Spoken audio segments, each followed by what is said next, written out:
मी एक हॉटेल कामगार आहे। आत्ताची परिस्थिती जर बघितलं तर हॉटेलमध्ये खूप बेकार परिस्थिती आहे, कारण आता कस्टमर्स येतच नाहीत। कारण एवढा आता रेट वाढतोय, व्हॅट भरायचं आहे, त्यांना जीएसटी पण भरायचं आहे, सगळंच त्यांना करायचं आहे। त्यामुळे कस्टमर विचार करतो की आतमध्ये जाऊ की नको।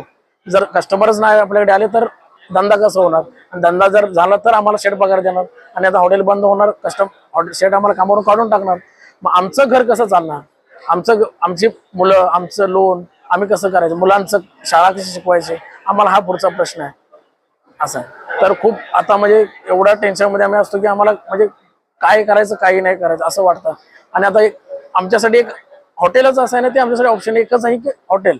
कारण हॉटेलमध्ये कसं आहे की आम्हाला जेवण भेटतं, राहायची सुविधा आहे। कारण आमचं घर तर नाही, आम्ही गावावरून लांबून येतो, राहायची सुविधा आमच्याकडे नाही आहे। घर, जेवण, राहणं पिणं सगळं आम्हाला हॉटेलमध्ये भेटतं। त्यामुळे आमच्यासाठी हॉटेल खूप चांगलं आहे। त्यामुळे सरकारला एकच विनंती आहे